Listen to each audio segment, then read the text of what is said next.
What a Twitter.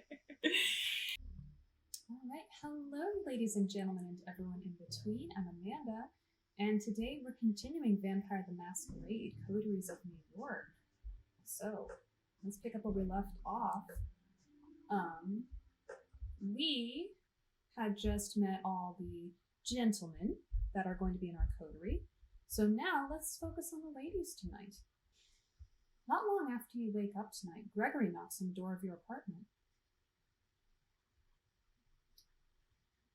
Hey, I came to pick you up. Ms. Langley wants to see you. You know what she needs me for? What if I don't want to see her? Well, my freedom was good while it lasted. Well, I'm not going to be mean. I'm not going to complain. So I'm just going to say, do you know what she wants me for? Any idea what she needs me for? I'm not in the position to ask. He smiles politely. That means I can't say anything. Car's waiting, shall we? You wrestle with the same thoughts as a few nights ago. Maybe you should just leave, disappear, let Sophie find somebody else to employ? But then you remember the Anarch thug being cut down by Kadir and how close you were to the same fate, not even a week ago, and that it might still happen to you if you step out of line. You follow suit. As with your previous visit here, Sophie seems not entirely present when you enter. Her eyes are locked onto one of the paintings in the room. You're pretty sure it was here earlier, but she's behaving as if she's seeing it for the first time in her life, entirely entranced. Gregory clears his throat. Sophie turns to the both of you, a bit of irritation in her countenance that soon gives way to a pleasant, warm smile. You're here. Excellent. Thank you, Gregory. Her driver leaves and she turns her attention to you. I hope you had a few good nights and made some new acquaintances. But I have to say, I'm happy to see you, Amanda. Thank you for coming. The change in the mood of the room is so sudden and startling, it makes you consider the true power of vampiric charisma. Rationally, you know you're being manipulated, but you don't even care. Her eyes, her motions, her entire body language all feel 100% genuine in expressing legitimate interest in you and your well-being, but of course she doesn't. I have a request for you this night. I need you to find somebody for me and make a delivery. She points to the statue at the side of the room. You notice a plain-looking flash drive lying on the edge, where the inanimate archer's bow touches the pedestal. I can't read for some reason tonight. For some reason I'm struggling to read tonight. I can't even speak properly. The man you'll be looking for calls himself Kaiser. He has eyes and ears all over New York, and it's rare for something to happen here without his knowledge. Of course it's Kaiser. I'll need you to take this flash drive and bring it to him. In exchange, he will give you an address, which I need to know as soon as possible. You're about to ask what's on the drive, but Sophie proves to be one step ahead of you. Oh, don't worry about the contents. They are encrypted, a precaution for if the data falls into the wrong hands. But it won't, correct? She gives you a smile that just a handful of nights ago would make you feel like melting. But now I guess we know better. Oh, and Amanda, Kaiser is a Nosferatu, that twisted, deformed lineage of kindred. He is old, and his age has made him even more paranoid than others of his clan are. He holds many havens and changes them often. From what I've gathered, he or one of his servants should be found at the park on Coney Island tonight. You'll have to identify them somehow. I'm told Kaiser has spent many of his nights these past few years being driven around the city in a black limo. Maybe keep an eye out for it. That smile again, but much shorter. Anything more on Kaiser? Why do you need to trade with Kaiser? Why don't you look for Kaiser yourself? Well, I feel like saying why don't you look for Kaiser yourself would be rude. I don't think she's going to be honest with me, but I'm going to ask anyway, why do you need to trade with Kaiser? Why do you need to trade with him? Can't you just request the information given your connections? Kaiser doesn't care about my or anyone's position. He considers information as valuable as blood, and makes it a point to never share it for free. He only deals with people who have something to offer, but trust me. She picks up the flash drive and puts it on your palm. I have more than enough means to grab his attention. She flashes one last smile at you and turns back to the painting, clearly done with the conversation. You pocket the flash drive and head out toward Coney Island. It takes you the better part of an hour to reach the lights and sounds of the Coney Island amusement park from the city. The drive is almost pleasant this time of night. Thank God for Belt Parkway. There are plenty of people here tonight, but nobody who stands out as a traveling purveyor of secrets. Then again, if they did stand out, it would be kind of pointless, right? Nothing to do but figure out the right approach. Ask around for Kaiser, search for signs of Kaiser. I'm not going to ask around. I get the feeling that's going to be really stupid or a masquerade breach. There are plenty of nooks and crannies to investigate around here, but if Kaiser frequents this area, there has to be some kind of clue to grab onto, right? You spend a good hour snooping around, eyes peeled for the black limo Sophie mentioned, or any sign that a Nosferatu, or any vampire, has their haven around these parts. Zilch. Annoyed, you turn back towards the lights of the amusement park, only to find a man standing in your way, wearing an oversized jacket. He had the air of a junkie or a dealer about him. Who knows what he's got in those pockets? Oh. I remember him from Shadows. Okay. You lost? Yeah, if I had played this, I probably would have approached that whole situation differently, or I probably wouldn't have been stumbling around in the dark as much as I did in Shadows of New York. Looking for someone called Kaiser? I'm not lost, just sightseeing. Maybe what's it to you? I'm gonna go for I'm not lost, just sightseeing again. Don't want to be rude, but don't want to be, obvious. Nah, I'm not lost, just taking in the sights.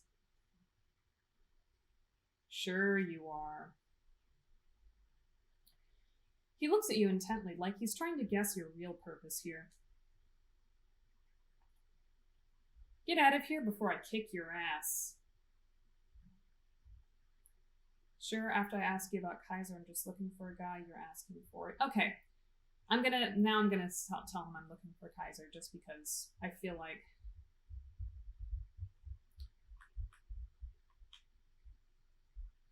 it's straightforward, and I don't really want to get into a fight, especially because I don't know if when the next feeding opportunity is going to happen. Sure, man, whatever you say. Just tell me if you know a guy named Kaiser, and I'll be on my way. Nah, don't know who that is. He's a terrible liar, clearly full of shit. Ooh, okay, so I guess I'm not hungry enough for it.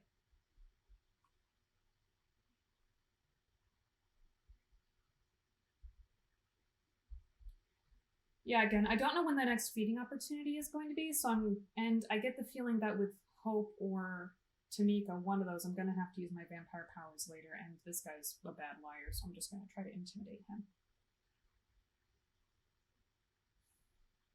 Listen, man, I need you to contact your boss, and I need you to do it now. Quit wasting my time, or things will get unpleasant real soon. He doesn't take that well. He reaches into his pocket, produces a gun. You rush him. Bang! Damn. The bullet hits you, but you barely notice. What would be a debilitating wound for a mortal is just a scratch for you. Shame about your clothes, though. It takes a bit of brawling. The man's stronger than you'd expect, but using your powers, you're able to overcome him. With a few hits to the jaw, the man passes out from the pain. Searching him, you find a fancy phone that doesn't look like anything readily available on the market. The phone's locked, but a recent smudge on the screen gives you a rough idea about what the combination might be. You get it right on the second try. Wow, this guy's an absolute idiot. Sorry if you can hear scratching, that's my cat. There's just one number in the phone book, unlabeled.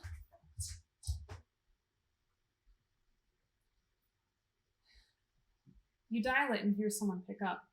The voice is like a rusty pitchfork scraping against gravel. I love the way that this game, I love the writing in this game.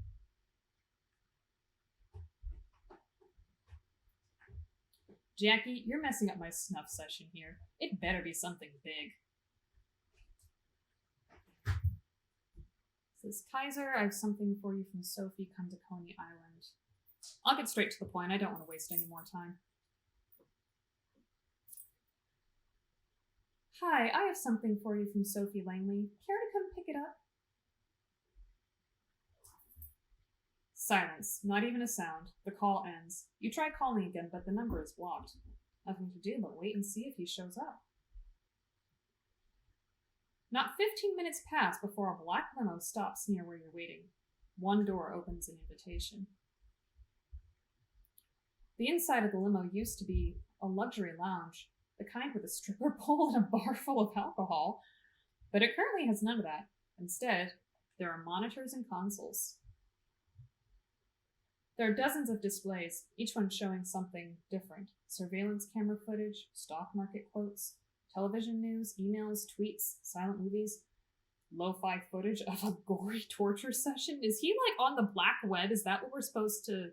Not the black web, the dark web? Is he on the dark web too? You wonder if the limo's owner can focus on anything while surrounded by all this visual noise, and then realize there's nobody there. Or is there?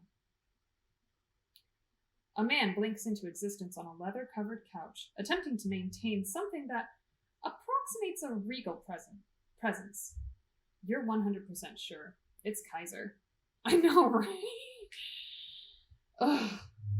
Surrounded by dimly lit computer screens, his features are even more ghastly than you imagined. All sharp angles of twisted bone, mangled flesh, and crooked teeth. Oh, just you wait until his actual picture shows up. Then you'll know what gross looks like. He bears them in an awful parody of a smile. Suddenly, somebody grabs you from behind, twists your arm, and pushes your head against the car's roof. Oh, this guy. I got them, boss! I have them! The Nosferatu chuckles. Oh, yeah. Oh, congratulations, dickweed. Could have done that before you gave away the fucking phone. Just let them go already. But... You going to make me repeat myself, you thick motherfucker? Like what I said about the Nosferatu lack in appearance, they do make up for vocally. He lets go. You take a look at him. The man is confused and clearly hurting. He flashes you an angry stare, but obeys his boss's orders to the letter. What? Are you waiting for a formal invitation? Get in the car. We have some talking to do. The doors close behind you. So, Langley, huh? I'm guessing you've got something for me then. You reluctantly pull the flash drive from your pocket and slowly pass it to Kaiser. He plugs it into a USB port on the arm of his chair and displays the data on one of the screens that happen to be turned away from you. It takes him about a minute to access the data. Who do you people think I am? I saw this footage a week ago. He removes the flash drive and throws it back at you in disgust. Tell Sophie the deal's off. She wants her address. She can give me something else. Oh, okay. Break. Well, obviously, all I can do is use my vampire powers at this point. I'm clearly not hungry, or I'm too hungry to move on. You take on the most persuasive voice and amicable stance you can in what basically constitutes the lair of a megalomaniacal monster. Come on, man. Don't send me back empty-handed. Take the data and honor the deal. It'd mean a lot to me. The sound the Nosferatu produces is supposed to be laughter, you think. You're pretty sure he'll fall over and die at any second if it's anything other than that. Ooh, wow, look at me. I'm so pretty and well-spoken. I'm gonna feed you this bullshit, and then you're gonna cram it in and ask for seconds. Who the fuck do you think you are? You know what I should do to you for trying to pull that trick on me? I should mutilate your face and rub sulfur into the wounds. Rip your tongue out and use it to stuff a fucking turkey. Only see, I'm in a gracious mood tonight. Plus, I hate turkeys. They disgust me. So I'm going to give you a chance to make this little transgression up to me. I'll contact you. Maybe I'll even throw in that stupid address so Langley can shove it up her... I'm not saying that word. But right now, unless you want me to get really pissed off, you'll show yourself out. I love the writing for this game. Because it really gives each character its own voice. Their own voice. You're pretty sure you're done here. You get out, close the door behind you, and the car immediately starts backing up. The opaque windows slide past you, and soon the limo is on its way. Kaiser's lackey is nowhere to be seen, so you make your way to your car and drive back, wondering what tomorrow brings. Juno and Agathon? Aww. Okay, I'm gonna go see Tamika just because, yeah, I'm looking for another feeding opportunity, and somehow I get the feeling I'll get it with her. You make your way through the Grand Army Plaza, passing the Soldiers and Sailors Memorial Arch. You can't help but feel a tinge of nostalgia as you picture the places they've seen it countless times, in broad daylight, teeming with life. You quickly get over it and pass through the northwest gate into Prospect Park. The park is its usual maze of unkempt foliage and dimly lit alleys. Silence hangs in the air, as it would at this time of night, and there doesn't appear to be any sign of kindred presence. You start to suspect Langley's sources fed her a bunch of bullshit, but you're not willing to give up just yet.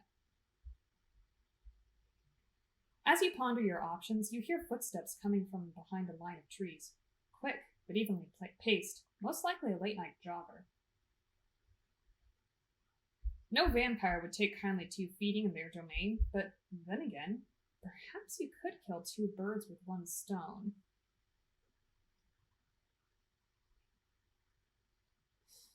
God. Walk around the park, seek out the... Okay, I can't get hungry again. I can't be really hungry, and plus, it's really hard for me to tell what I'm actually into, because I've realized that I might have shot myself in the foot by being a venture because they are so specific. But, I mean, again, I need to take this opportunity. I can't get too hungry. You lock onto the sound of footsteps, predicting the runner's path. You move swiftly, but quietly, to intercept them. You hide behind a tree and wait for your prey to get closer. Mere seconds later, a young man in an off-brand tracksuit trots into view. You notice the buds in his ears, beat-heavy music bleeding through. That should make things easier. Just as the man passes by, you emerge behind him and plant your hand firmly on his neck. He struggles at first, desperately trying to break free of your grasp, but as soon as your fangs pierce his skin, panic gives way to peaceful submission. You feel elated as the warm liquid trickles down your throat. Okay, cool. Right, so I have no idea what her type is then. You feel elated as the warm liquid trickles down your throat. The fresh vitae washes over your senses, sending an orgasmic shiver along your spine. Somewhere in the deepest, darkest crevices of your mind, the beast stirs in its slumber. You stop feeding, just in time. Your hunger satiated. The beast falls asleep. The beast fast asleep, excuse me. You sit the dazed victim on a nearby bench. As the world comes back into focus, you suddenly realize that something is not right. In a split second, the air by the side of your head swirls like a vortex. Driven by sheer instinct, you lean back just as 5 finger-shaped razors cut through the darkness, missing your face by an inch. Yeah, we probably pissed her off by feeding on her territory. A clawed shadow jumps back a few paces, preparing to correct its mistake. You catch a glimpse of the assailant. Looks pretty animalistic, all right, but he's not the one you're looking for. For starters, it's a he. Okay, so it's probably one of Tamika's brothers. Just as he's about to lunge at you, a snarl resounds from the bushes nearby, stopping your foe in their tracks. Out of the shadows emerges a young woman, baring her teeth ever so slightly. She walks over, calmly, her eyes fixed on your assailant. Her presence is enough to make him reconsider attacking you, but not to withdraw completely. He glances over to her, puffing up his chest. Stay out of it, Tam. I smelled her first. Tam? How about that? She raises an eyebrow but remains silent. Her compatriot turns back toward you. You shouldn't have come here, girlie. I'm gonna fuck you up so bad, you'll be wearing your tongue as a fucking necktie. Tamika looks at you, expectantly. He's there, I'm not looking for fight, so you can bark. Let's see if you can bite. Force him to flee. Okay. I'm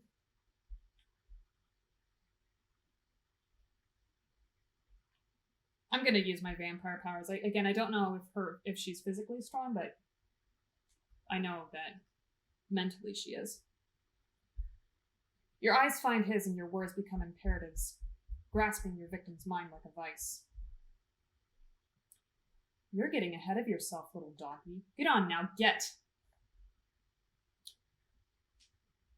Noticing what is happening, Tamika looks at you with anger and disbelief. Her friend staggers and shifts his weight, barely managing to stay on his feet. Fighting against the strain, he sinks his claws into the back of his head. A few drops of blood trickle from his nose. You Ventru bitch! I'll rip off your tits and feed them to you. A fierce growl echoes across the alley, stopping the savage in his tracks. Tamika walks over to her comrade, her fangs glistening in the dim lamplight.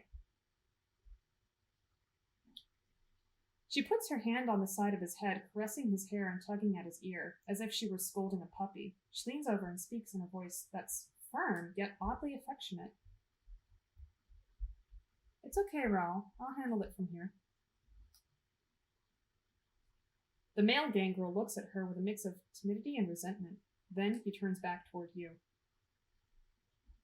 So that's how it's gonna be, huh? He yanks his head back and aims a gob of bloody spittle straight at your feet. Get fucked, both of you. Having said his piece, Raul retreats into the shadows, although if you were to guess, he's likely to stay within earshot. With her companion gone, Tamika turns to you once more. What do you want? Straight to the point, I like that. I can use your help. Better put a leash on that pet of yours.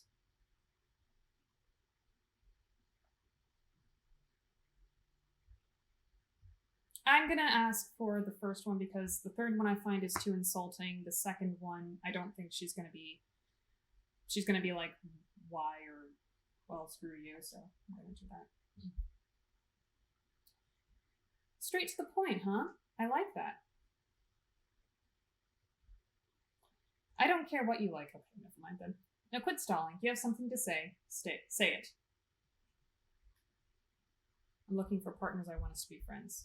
Well, the first one, I don't think she really gives a shit about friends.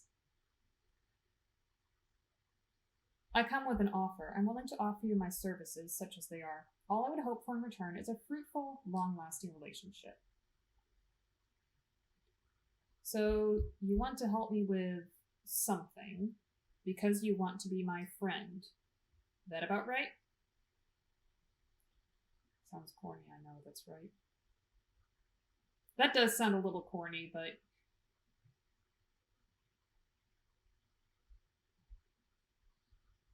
No, I'm gonna be a bit straightforward, because she's straightforward. I'm just gonna say that's right and just agree with her. Well, it sounded better the way I said it, but yeah, that's the gist of it. Uh-huh. She puts on a veneer of skepticism, but you can tell she's intrigued. That's very earnest of you. It's also kind of silly, but I think I'm okay with it. What I'm not okay with is putting my ass on the line and getting stabbed in the back for my trouble. So why exactly should I trust anything you say? I don't expect you to. This isn't like Jezebel. I can make it worth your while. I'm not going to say this isn't like Jezebel has her sire. I'm not going to go that low. But what we are business people, and we can offer something. I don't know. Her expression sours in an instant. Oh, shit. For a moment there, you almost had me fooled. I should have known better. Shit. Tamika looks to the side as if you've hurt her feelings. From what you've seen so far, it's an oddly emotive reaction from her. This is harder than I thought. Quick to realize it, she straightens up and turns her piercing gaze back towards you. We have nothing more to talk about. Oh, shit. We started off wrong all right then. I'm gonna say we started off wrong, because I still want to work with her. Look, clearly we started off on the wrong foot. Shit! Yes, you did. Now leave. I will only ask once. Shit! And with that, you take your leave. You know better than to argue with a scorned gang girl. Still, you can't help but feel a tinge of regret. This could have been the beginning of a beautiful friendship. Fuck!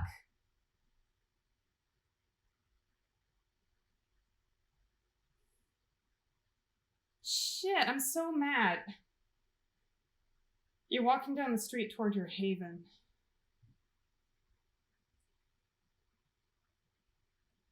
In some other town, the sidewalks would be deserted this time of night. In NYC, there are plenty of passerby going about their business. It's easy to be paranoid when you're a vampire surrounded by a crowd of humans. Oh, that has just put me in the worst mood. I was doing so well. Sorry. No, moving on. We're moving on. Mandy, you can't be friends with everybody. I know, but I want to. Oh, that made me so sad. But thank you for saying so. And, you know, at least I have Agathon and D'Angelo so far. And then hopefully we'll get Hope next. But the Kindred have many enemies, and all those enemies have one trait in common. They're invisible, indistinguishable from normal humanity. Are they vampires? Hunters? All look like people.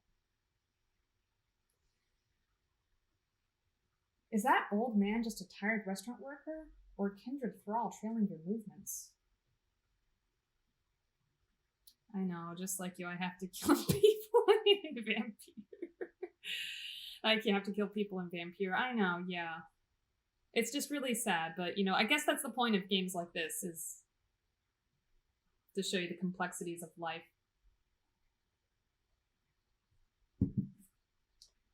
Are the officers idly waiting in a patrol car ordinary cops, or second in position specialists looking to end undead threats? This kind of thinking leads to madness, but you can't shake the feeling that someone is watching you. It's not the first time you felt this.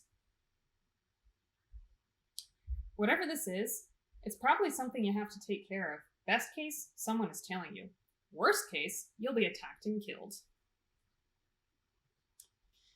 Unfortunately, being an undead has its limitations. The sun is coming up soon and you'll burn to a crisp if you stay on the streets. You reach your haven and settle in for the day, disconcerted by the idea that someone might know where you sleep. Okay, let's rest.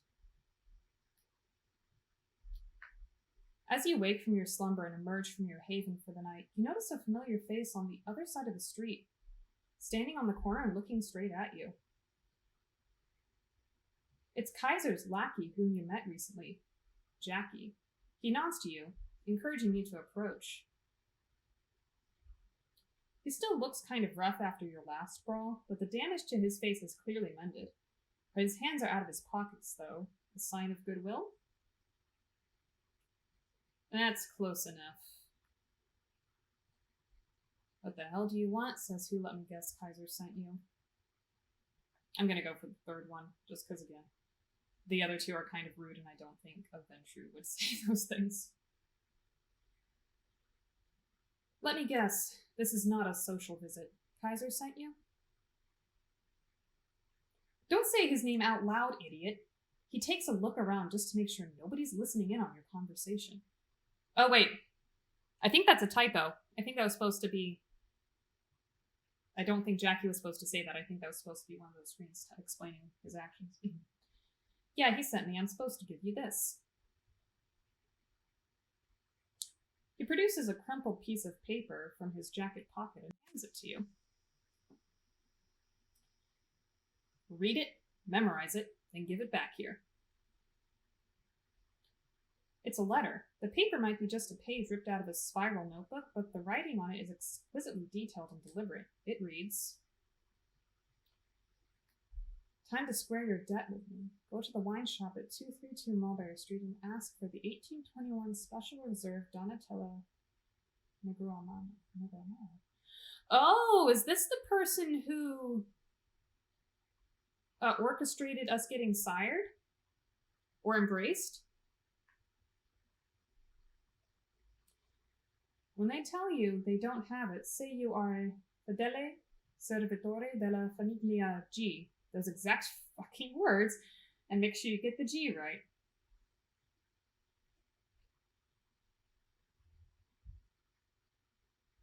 You'll get a bottle. Just take it and leave it by saying grazie. Don't ask how much it is or anything else. Just walk out. When you have it, come back to Jackie Boy here and let him know. Wait a minute. Is Kaiser the one who actually... I don't like this. You done? Memorize that shit and hand it over. Okay, I have a feeling that it's either Kaiser or Carter who was the one that was responsible. I get it. It's probably going to be Kaiser, but I don't know. I feel like Carter's involved somehow. What's the rush? What's with all this cloak and dagger nonsense? Didn't think your boss was a letter guy.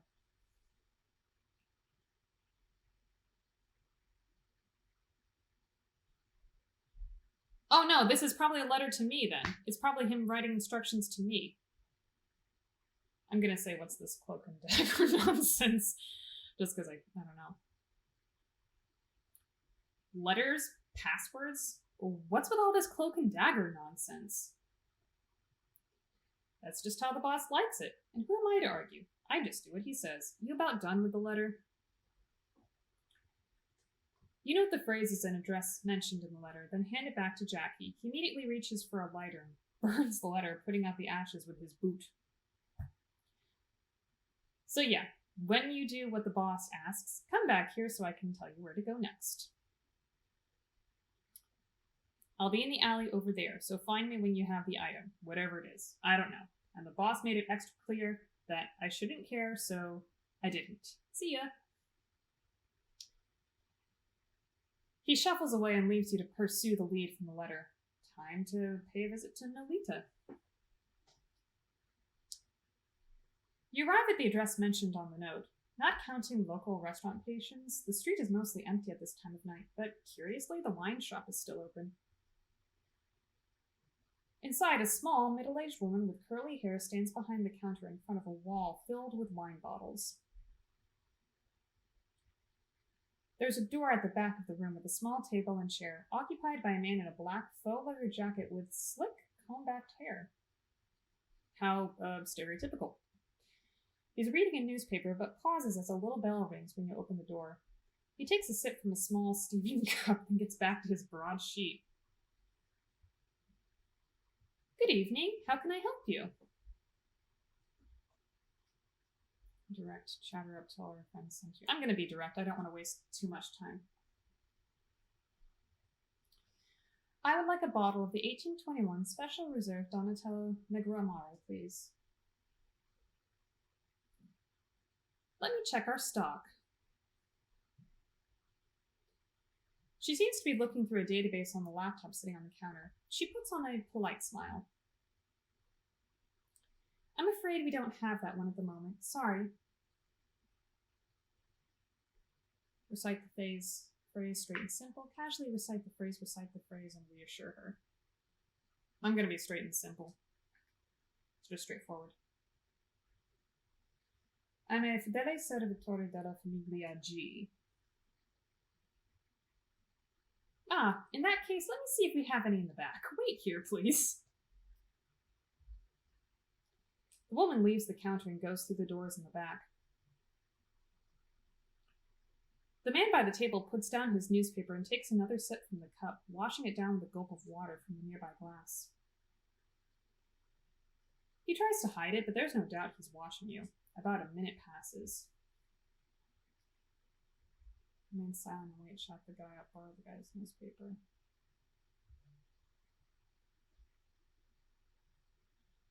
I wonder if he's the one we're supposed to talk to. I don't want to grab his newspaper, but I don't just want to sit there quietly. I mean, just let him know that we know he's watching, I guess. So how's your evening so far? The man looks at you with a smirk, but doesn't answer. The doors to the back of the store open and the proprietor emerges with a small, unlabeled, squat bottle of crimson liquid. She gives you an apologetic smile. Scusi, sorry for taking so long. Turns out we did have it. She offers you the bottle and you reach out to grab it, but she retracts it. You do know what this is, don't you? Why, it's wine, of course. I'll be taking this, thank you. Okay, I can see we're still a tiny bit hungry, so I'm going to say it's wine, of course. Why, this is a wine shop, so it's wine, surely. Well, of course, the best kind of wine. Enjoy. She winks at you. Deciding you've pushed your luck far enough, you nod and exit the store, then take a brisk walk to your car. Nobody follows you as you leave Nolita and drive back to your apartment. It takes some time to find a parking spot, but you finally get out of the car and start looking for Jackie. He's not far from where you parted ways just under 2 hours ago. Got the goods?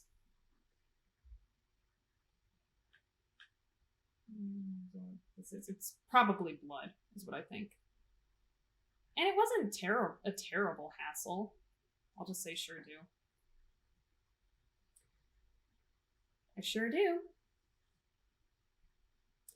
Cool. Stand by. Gotta make the call. He takes a few more steps into a narrow space between two buildings and takes out the same high-tech phone you saw him carrying last time. Hey boss, yeah, they have it. Where do I point them to? Okay. Yeah, I'll tell them to go there right away. He puts the phone back in his pocket and turns back toward you. Willets Point, half an hour, so you better step on it. See you around.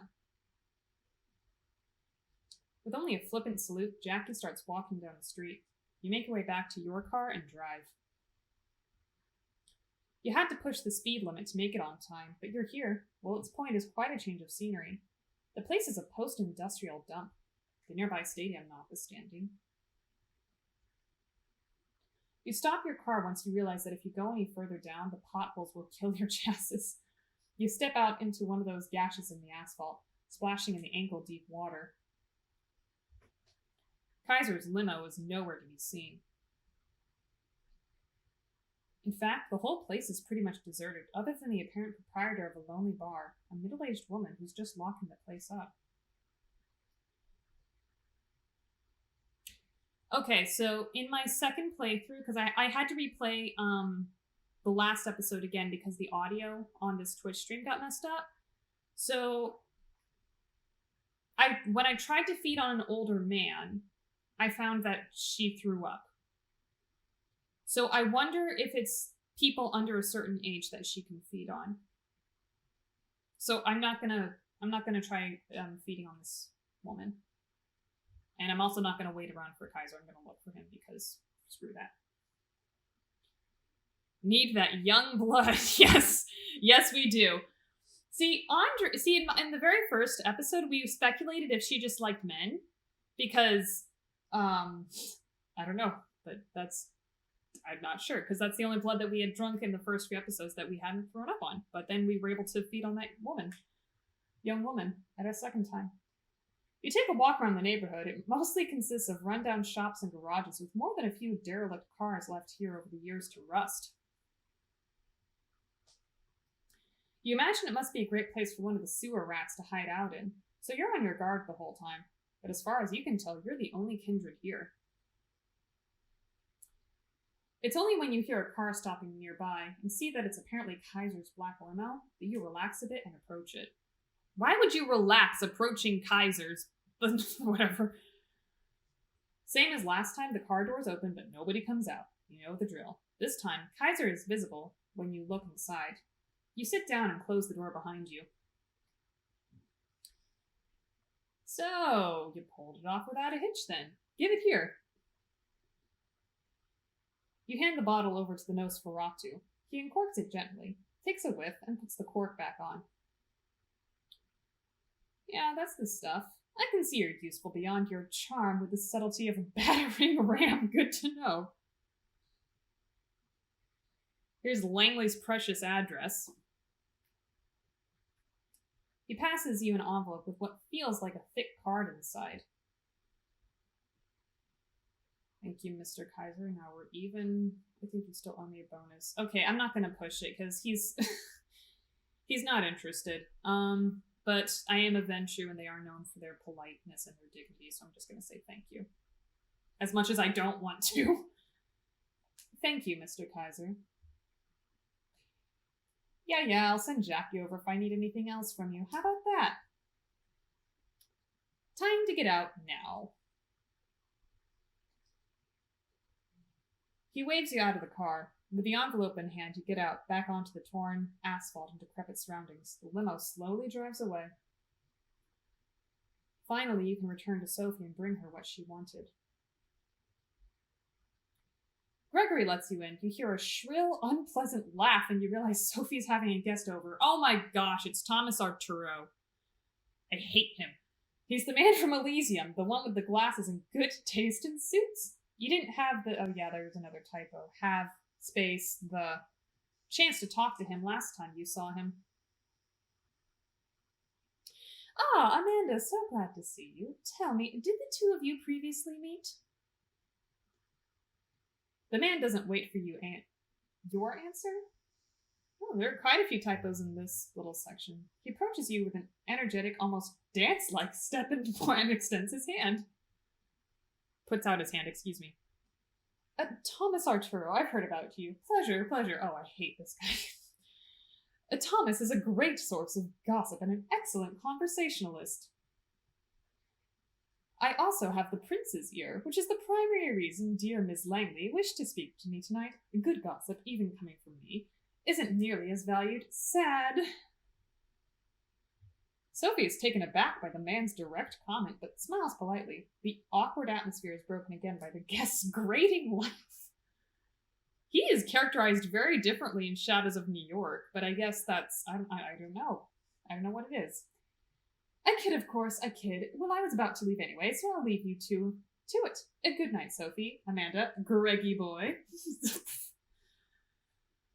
Sophie's driver opens the door for Arturo, and the guest steps out with a single wave of the hand towards his host and you. The doors close. What's his deal? What a creep. He's quite the character, isn't he? Okay, yeah, the third one I think is the most polite, and that's what I'm going to do. Again, Clan Venture, if you guys don't know the specific clan differences, Clan Venture values dignity and manners, so that's what I'm going to do. He's quite the character, isn't he? Plus, I think she gets it. Yes, quite, but he has his uses. Thomas has clout in court and access to many juicy details on everyone from the prince to the lowliest primogen. It's useful to have him on your side, even if his eccentricity requires some patience. Speaking of patience, you've been putting mine to the test lately. Did you manage to contact Kaiser and acquire what I asked for? I'm gonna be honest, because I don't... Yeah, I'm gonna be honest about what happened. Yes, I have it, but the data you offered was old news to him. I had to do another job for him before he would give me this card. She retrieves the envelope from you. I'm sure he did. I hope it wasn't too much of an inconvenience. I had to retrieve a bottle for him. I had to deal with his servant first. He's just a huge prick.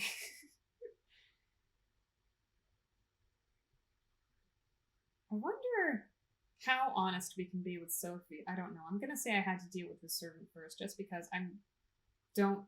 she can be manipulative, and I don't want to be too honest for her. He's got a servant named Jackie. He was a pain to deal with. I hear all ghouls are like that. The apple never falls far from the tree, it would seem. She opens the envelope and looks at the card. You notice the same lettering you saw in Kaiser's note from before, but can't see the details. Her eyes widen. Yes, excellent. I need to call in some favors. I will likely be busy for the next few nights. You have my permission to show some initiative, my dear charge. I will contact you soon. With that, Sophie ushers you outside and you're left to do with the rest of the night's hours as you'd like. Somebody's watching me, part 1.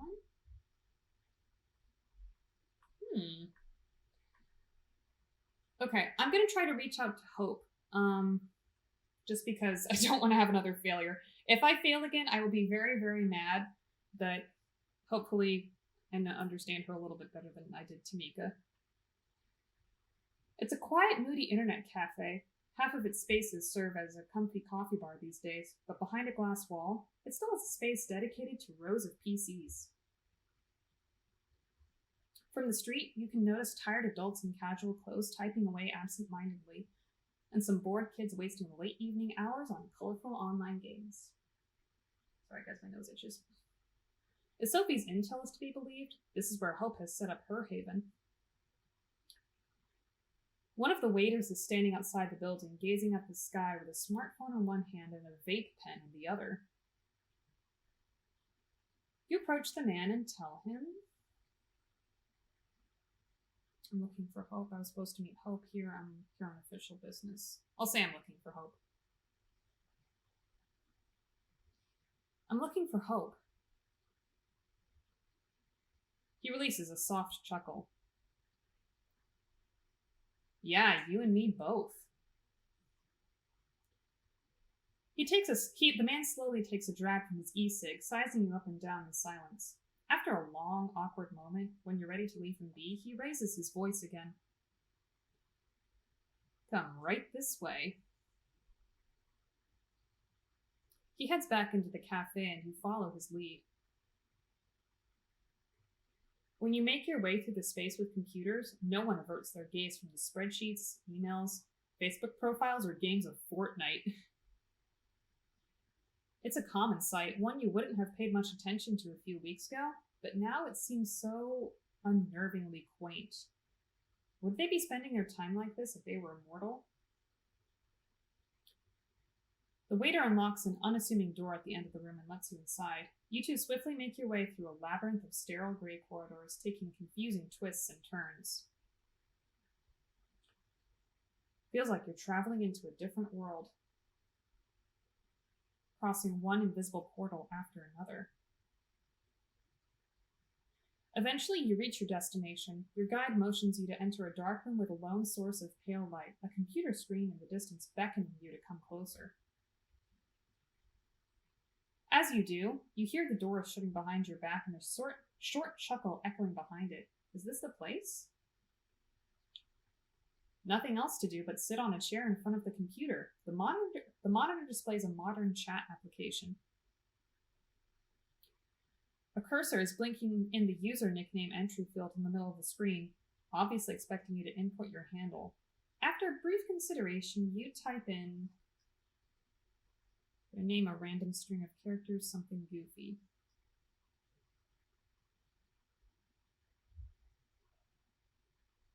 Oh, I don't know. Hope isn't exactly goofy. I don't think she'd appreciate the other two, though.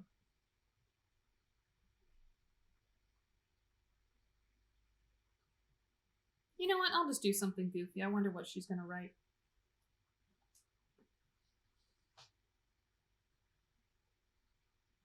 Maybe it's your newfound sensibilities going haywire, but this place has a barely noticeable sleazy aura. Might as well go along with it. You should put... I don't know if I can say that out loud. You input that word and push the enter button.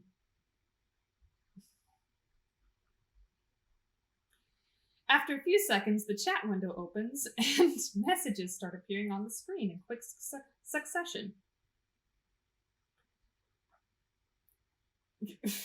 Ooh.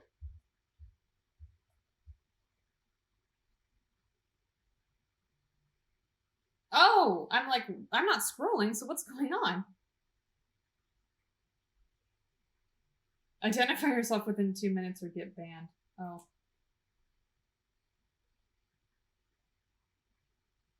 The chat goes silent, everyone seemingly waiting for you to say something before proceeding. This must be a close-knit group. Better say something before they kick you out. I'm looking for hope. Who are you people? I'm a vampire. I'm going to say I'm looking for hope, because the third one is a masquerade breach, and who are you people? That's not what they're asking for either. Looking for hope. Is she here? How do they even get in here? You can get your location. I'm gonna DM anyone interested. You're gonna ask the day you decide to spy on us. Okay, I feel like I need to use my powers to some extent because Tamika went wrong. I don't want to. I don't want this to go wrong either. You've had enough of these trash-talking randoms. Time to teach them some respect. Your blood fires up. Ancient power starts coursing through your veins. Fingers tapping the keyboard buttons on their own. You people better stay quiet if you know what's good for you. You have no idea who you're messing with. You will obey me. The chat goes silent again, and then it explodes. Shall we start properly? So I just you have no idea who you're messing. Oh, of course they are. Oh, of course they are. I am not doing well at all tonight, am I? Guess your powers don't work online. Go figure. You know your cheeks would turn blood red right now if they could. You want to die, asshole? You want to die? LMAO and everyone's sentencing to death. I'm on my way to kill you right now. I'm sorry if I'm about to die or you're gonna get... Ooh. A split second after you read the message, you feel someone's arms tightening around your neck. The violent return to reality catches you off guard. A jolt of panic rushes through your brain, paralyzing you momentarily. You've come to the wrong chat room, motherfucker. A ridiculous whisper rings out next to your ear, and the grip under your head gets even tighter. You start struggling, but even with your newfound supernatural strength, you're having trouble breaking out. This isn't a normal human you're dealing with. Last words? You sent me here. Good luck, I can't die. Your chat room sucks ass.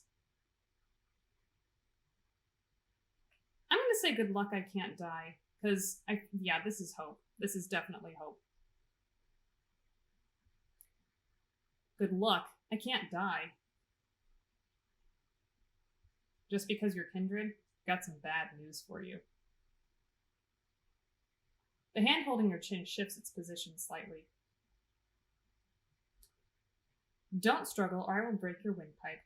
Or my phone, which would end even worse for you. Sounds of a camera shutter and light flashing. Did they just take some selfies with you? Alright, that's enough fun. I'm letting you go. We can have a talk. Don't do anything stupid, Ms. Intruder. Pretty, please? The mysterious assailant loosens their grip on you and gently pushes you away. You quickly turn to take a good look at them.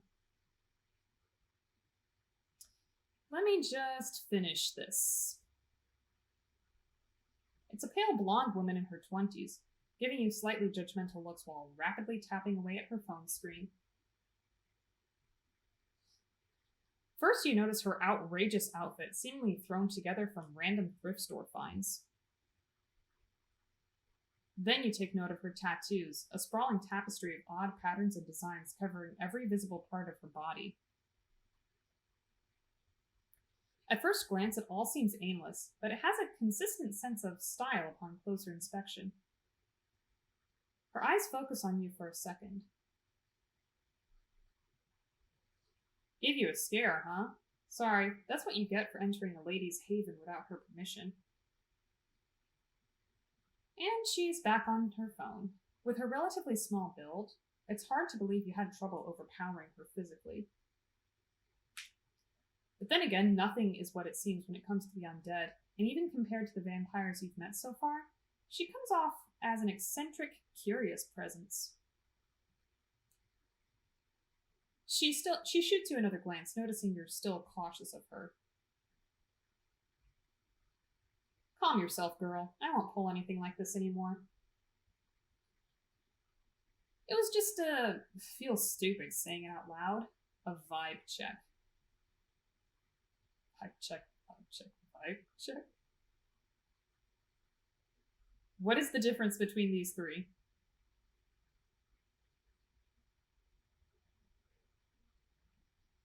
I'm gonna go for the middle one just because it's the only one without a question mark, and I feel like, I don't know, because she's supposed to be trendy. I don't know. I don't know. Like, I feel like if we're questioning it, then she'll be like, wow, she'll be unimpressed. Vibe check. Yeah, I got a glimpse of your vibe on the internet and in a dangerous situation. I'd say I've got a pretty good idea about who you really are. I'm Hope, by the way. If you're here, you've probably heard of me, so I went ahead and skipped the pleasantries. But come to think of it, I might have skipped too many of those. Yeah, she definitely fits the description you were given by Sophie. I still can't believe you got so mad online. You actually tried to use your powers on people talking trash about you from who knows where. Jesus. But you know, I kind of respect that dedication. It's amusing. Oh yeah, credit where it's due. You're probably not a boring person online, going by your chosen handle. Okay. Believe it or not, among bloodsuckers, that's still rare as hell. Most of them are like clueless baby boomers when it comes to internet stuff. What time period is it set in? Okay, so this game came out in 2019, so this game takes place in 2019. Shadows of New York came out last March. I believe it was last March. So that takes place in 2020, and it does reference the pandemic. So, but right now this is 2019. Anyway, don't worry about the chat. It was all a game to us. No hard feelings, okay? I'll introduce you properly later. On the monitor, the chatter continues normally. Your visit is like yesterday's news, no longer relevant to anything. But, look, if we're going to talk about you, you should have something to say too. What are you doing here? About time she asked. Note to self, she really loves the sound of her own voice. Langley sent me on building the coterie. I need help.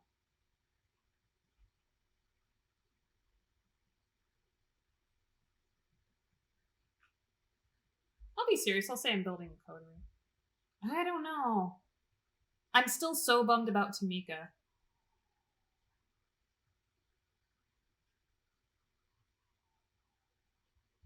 I'm just going to say I'm building the coterie. I'm looking for people to join my coterie. Coterie? Been there, done that, not interested. Unless... She takes a closer look at you. Her eyes go wide. Wait. Shit! Are you the new Langley plaything? Word seems to be getting around fast. Of course you are. It was obvious the second Langley got her hands on a new servant, she'd start building a network. Your missions tell me that could really come in handy when... But Langley, that's a risky game. This kind of ambition attracts too much attention. Piss off. But then again, fuck Kara.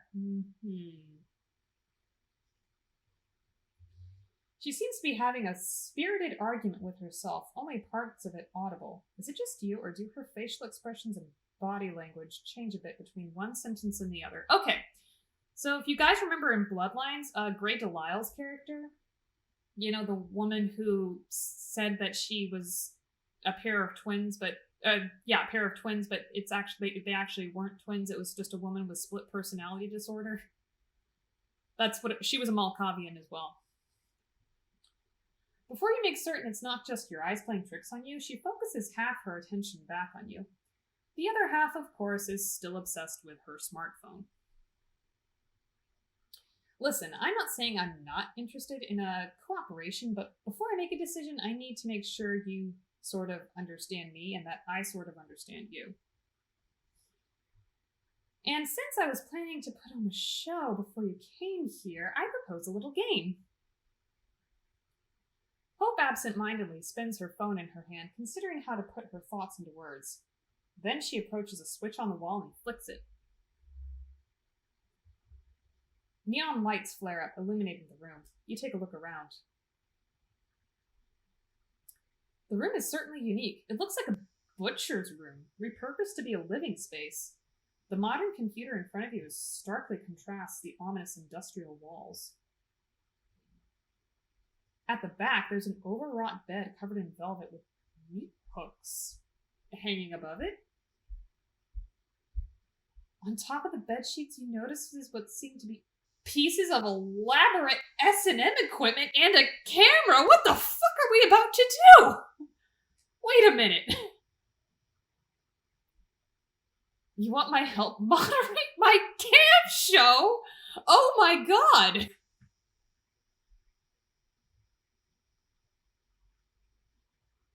Hey, and you know, we don't kink shame.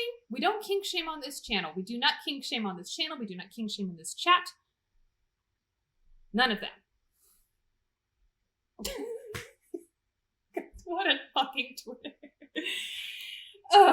Cam show? Your eyebrows twitch involuntarily. This is definitely not the kind of request you expected to hear tonight. She notices your confusion. Take it or leave it, buddy. You just became a kindred, but you want to become my partner in crime? Show me you can handle yourself while watching my back in my everyday environment. She's serious. You know, I kind of respect, I can't be mad at this. I really cannot be mad at this. I kind of respect it. You know what? I respect her. You know what? She's like, this is me. This is who I am. I like that. The show starts in 10 minutes. If you think yourself better than this, better walk out the door right now. I won't hold a grudge. I've got better things to do. As if to prove it, she looks at something displayed on her phone and cracks a brief grin. Another reply typed down with absurd speed. Tap, tap, tap, tap, tap. 9 minutes. It's now or never. Show moderator. Risk of violating the masquerade? High. Content warnings? Oh, yes. So, do you take the job? Why the hell not? If I have to, I'm definitely out. You know what? Why not? Why not? You know what? I respect this girl. I respect her. Why the hell not? Hope brightens up and her smile looks surprisingly sincere. Excellent. I promise you might find this interesting in more ways than one. Alright, give me a second. She spends a minute setting up the computer you used before, then urges you to sit down. The explanation of the moderator's functionalities is simple. It boils down to ignoring anyone who doesn't disrupt the chat, banning anyone who does, and kicking anyone who's causing minor trouble. Okay. 5 minutes later, she's already online, sitting on her bed in a provocative pose. It is a sex show, isn't it? Her voice, previously hushed, rings out in full force. How are you doing tonight, hopefuls? Do I actually have to moderate the chat? You peek at the chat. We're not worthy, queen! Fucking A, angel. Hell yeah, time to fuck.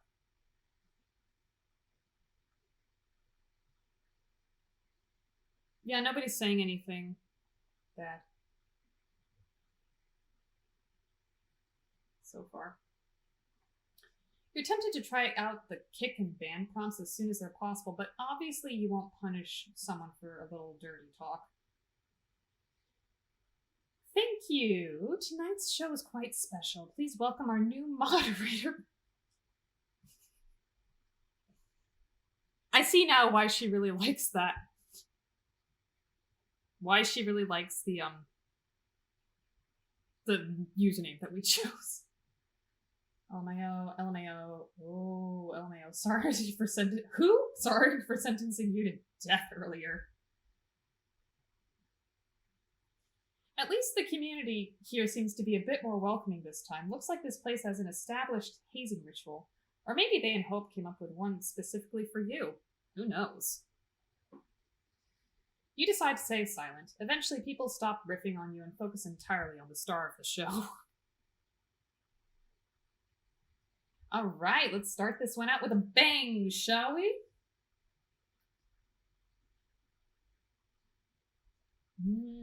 Queen, oh boy, she's going to do it. So this is where the strip show starts. You raise your head, curious about what kind of performance she's going for. First, she opens her mouth and reveals her retractable fangs in front of the camera. Right off the bat, the online audience is treated to a sight of her wholly human set of teeth turning into a monster's maw. The image is both revolting and fascinating. She raises her left wrist for everyone to see and then bites. The fangs immediately turn her arm into a horrifying, gory mess. It's unclear if she used them to slash or bite, but one thing is for sure. No ordinary human could cause such damage. If an ordinary human suffered such a wound, you'd expect a geyser of blood to appear. But it doesn't. Hope's technically a corpse, so it's impossible. She flashes a monstrous smile and starts smearing Vitae all over her hand to maximize the impact of the violent image. Then she starts drinking it up. She makes it to a point to make the sight as gruesome as possible, looking like a hyena feasting on a corpse. The contrast of her behavior with her looking like an Instagram model is stunning.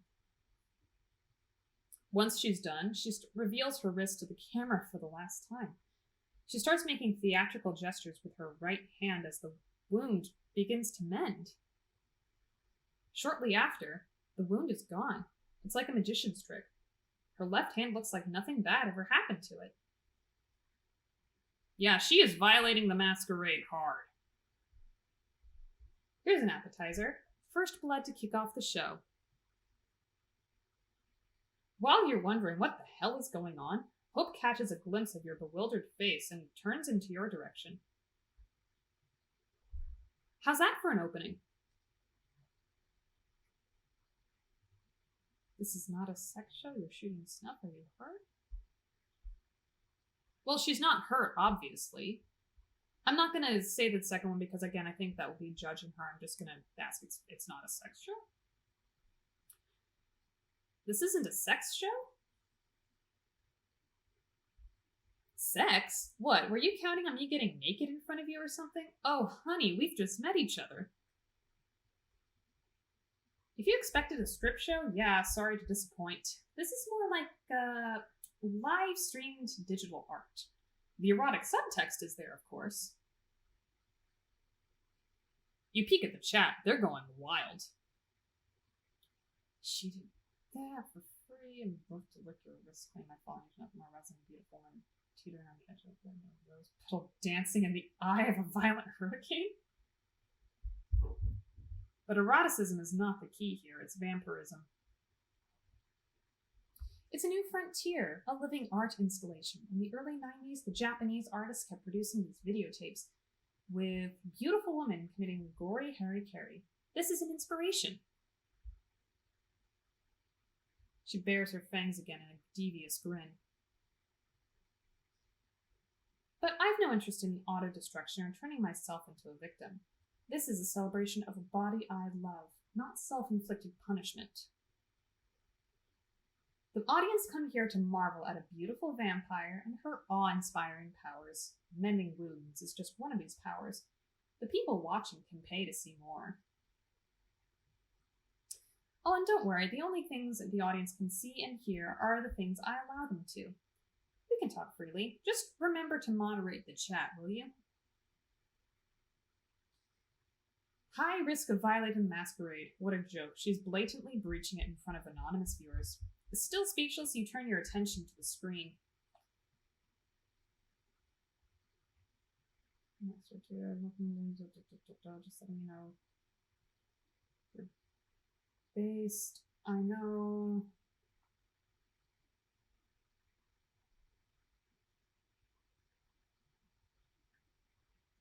I'm not seeing anything bad.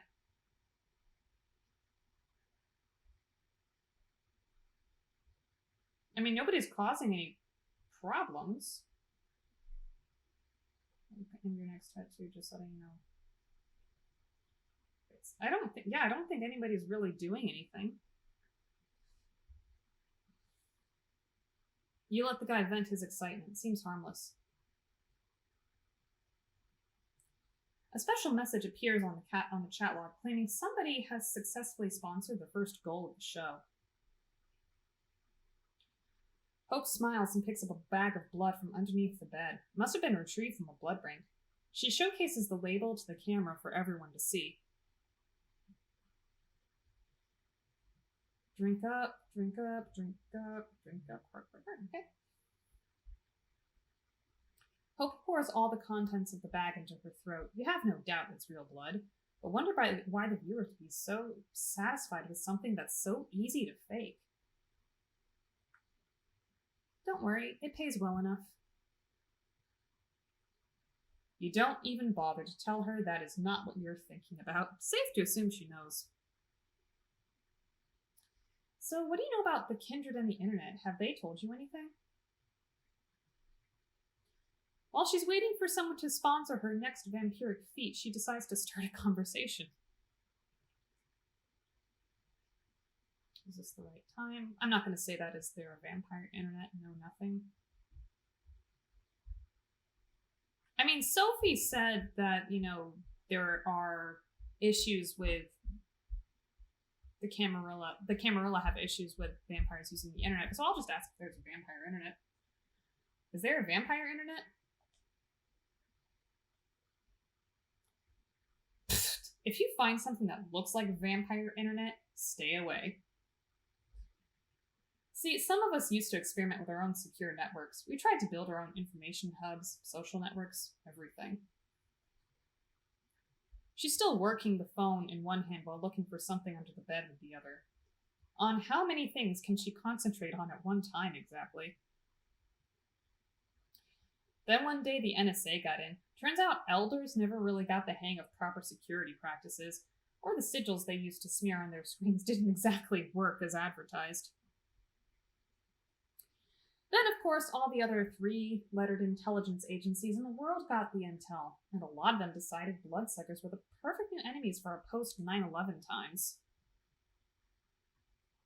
The Second Inquisition came into being. Ever heard of it?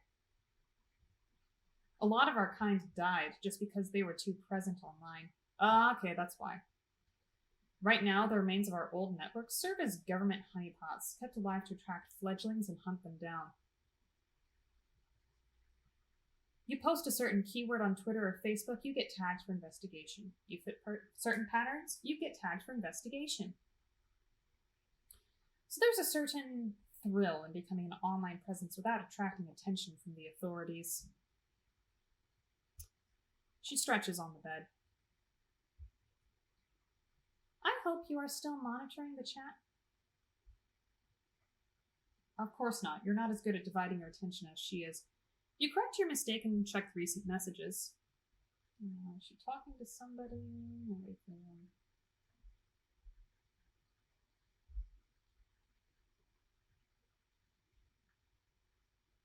She's talking to somebody. Can't wait for the real start. The two monitors set up rules. Call of Duty on one screen. Drop the top. Don't hate hope. More like my favorite.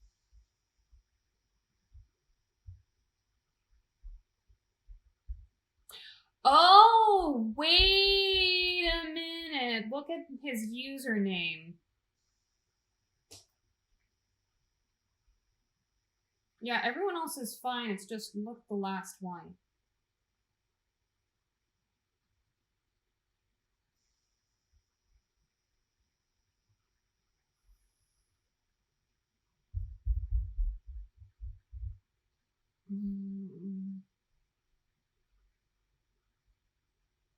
If I ban or kick it?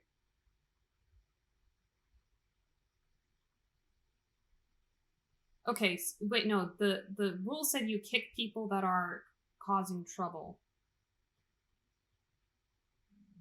I'm gonna ban. And he's not technically causing trouble or starting a fight, but I'm gonna ban him. This kind of nickname only suggests trouble. You get rid of them permanently. Good job. Oh, good! There we go. She's keeping close tabs on you. Anyway, yeah. When the Nosferatu admitted to Camarilla their network got compromised, the elders went batshit insane. Internet communications became strictly forbidden. There were executions. A lot of people who used social media to secretly contact their mortal families and lovers got offed. That goes without saying. But if you weren't careful, even the most innocent web usage could result in being punished with final death. Thanks to user Steel, the next goal has just gotten successfully funded. Let's go vanish and act. Humanize yourself. She raises her hand, 3 fingers up, 2 fingers up, 1 finger up. The countdown ends and she immediately disappears from the screen like a ghost. You can see her on the bed, but the live feed indicates there's nobody there. When you deeply focus on the digital image, you swear you can make out some unusual glitching where her silhouette should be, but it could very well just be placebo. You ready for this?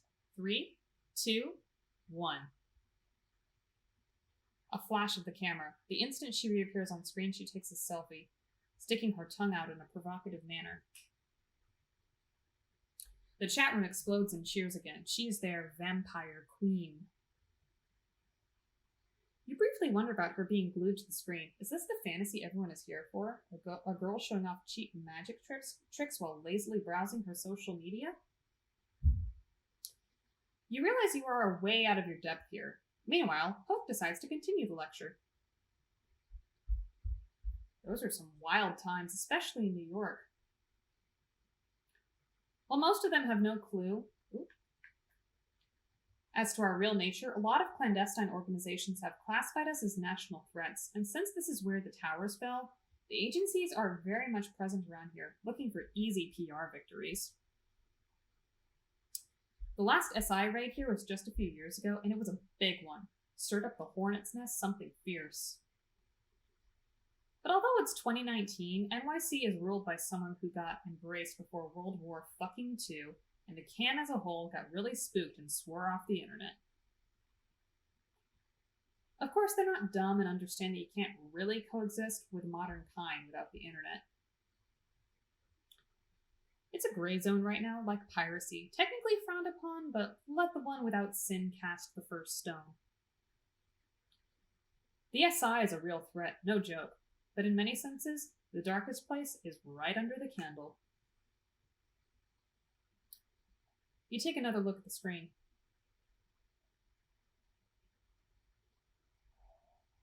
Oh, someone just...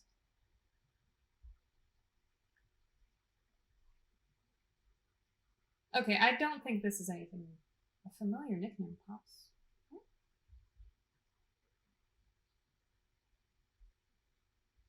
Oh.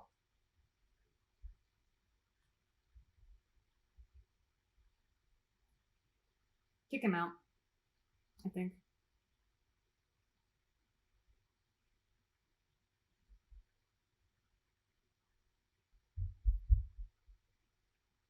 Or just ban him.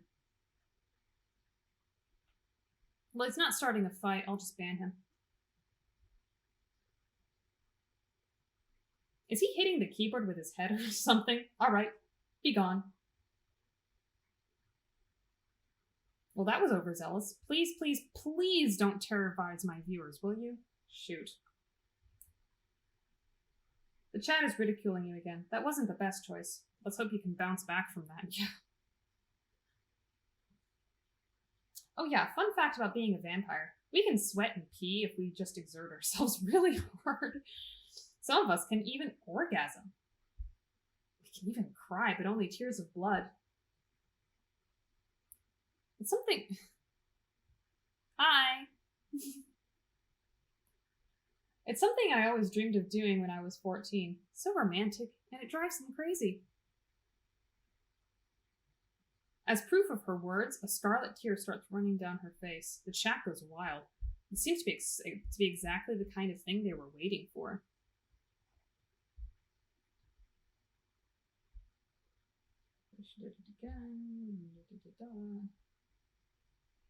Can you imagine USA assembling a blood-sucking squad that would just cruise by the border and suck that out and legally find where it's at?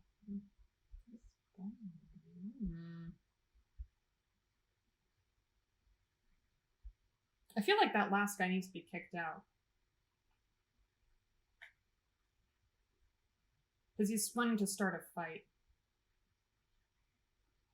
And kicked. I have not picked up a British accent yet. No, I have picked up some terminology though.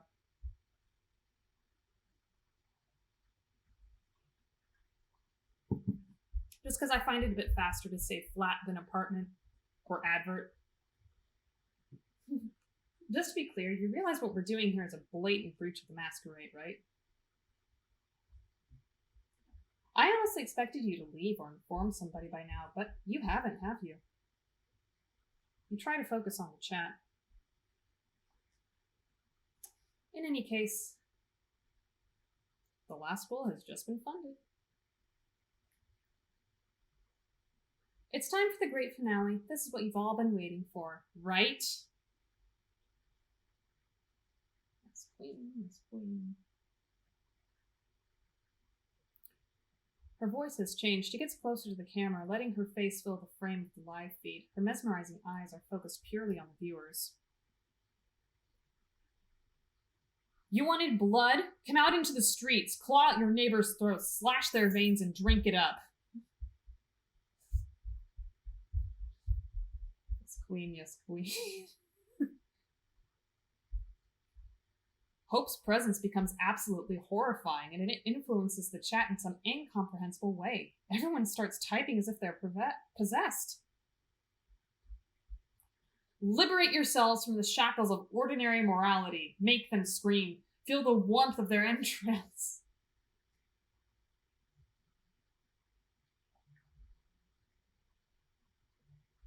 What the hell is she doing to these people? What have you gotten yourself into? Transcend your bodies. Release the message of hope into the world. She jerks violently for a second and then falls down on the bed like a marionette that has just had its string severed. She exhales loudly for a few minutes and laughs. When she does, the room gets dark again. Alright, that's enough. Instead of continuing, she does something with her phone. The stream ends and the chat instantly becomes dead quiet. Let me take over.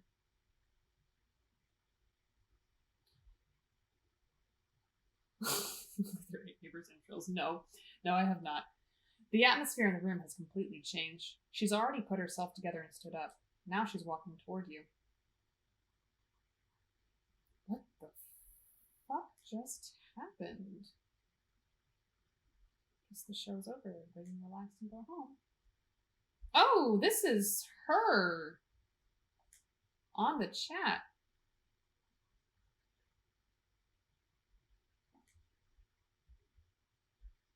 After every line she delivers, she changes her voice, the way she puts her lips together, and even the way she moves.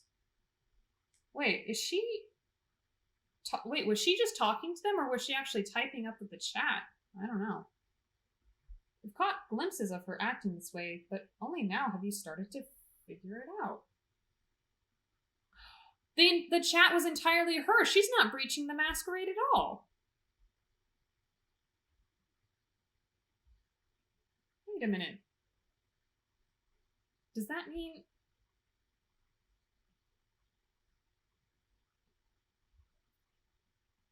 I'm immortal, I'm bored, I'm separated from most vampires in this city by a generational chasm, and I'm so goddamn lonely. The internet used to be my only friend. Years ago, I started researching tulpas, collective unconsciousness, all the mumbo-jumbo at the intersection of psychology and spirituality, and I decided to experiment. Yeah, she's not breaching the masquerade at all. The show was so fake.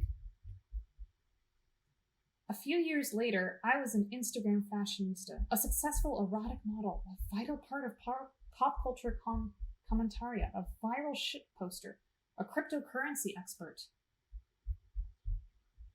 All of my internet selves started signal boosting each other, paving the way for new ones. I became a one-woman empire surrounded by legions of psycho fans. The chat was fake.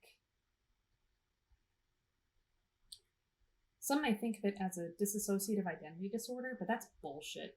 Everyone has online alter egos they buried. I just resurrected them, gave birth to new ones, and let them crossbreed. Her constant tapping at the phone, even during the show. Somehow she's capable of impersonating an entire chat room. I don't even have a self that could disassociate or be mentally ill. I'm a host, a living database. I live because I find it fun to be an information conduit, to process trends and support the ones I deem worthy. Okay, have fun.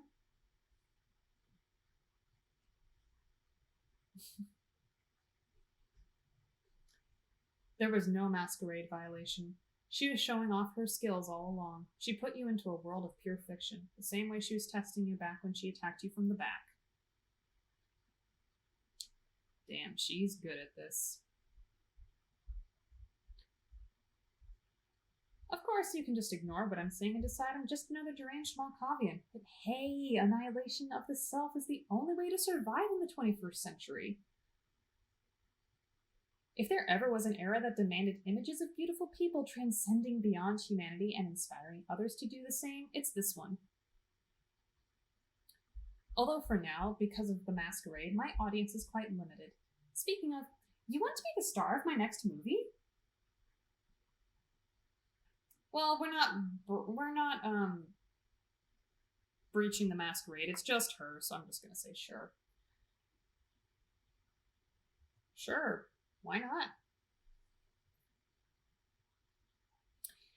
I have a hunch you're just saying that, but still, hey, in a way, this too is transcending beyond self.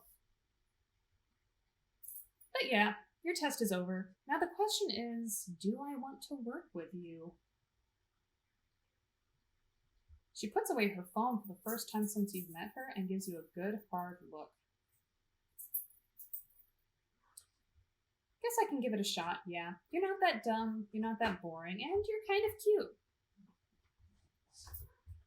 Don't worry, no more modding jobs. Mods get attached, and that's always bad news. She grabs your arm and starts leading you out of her room. I've put you through enough shit. Next time, I'll let you in on a little job I'm doing. We'll hit the streets and you'll see why Sophie told you to contact me. She leads you through a labyrinth of gray corridors. It's a different route than the one you made your way through. This city is so much more than what its elites consider real. Stick with me and I'll guide you to places Camarilla elders couldn't reach in 100 years. She leads you out of the building, into the back alleys. Even if someone else rules the streets, we will rule the information highways. This is the power of hope. She lets out a theatrical laugh and disappears. You don't even notice when she leaves you alone, but you assume everything went as well as it could. A new ally, the power of hope. As you walk off into the night, everything around you feels a little less tangible than it did a few hours ago. Alright, and with that, I'm going to end this stream right here, but yeah, not as successful as I'd like. We lost Tamika, which is unfortunate, but that's okay. We did gain hope, and that was interesting to say the least. But yeah, thank you all for coming. I do appreciate everyone that stopped by to watch. And we will see you guys next week. Bye!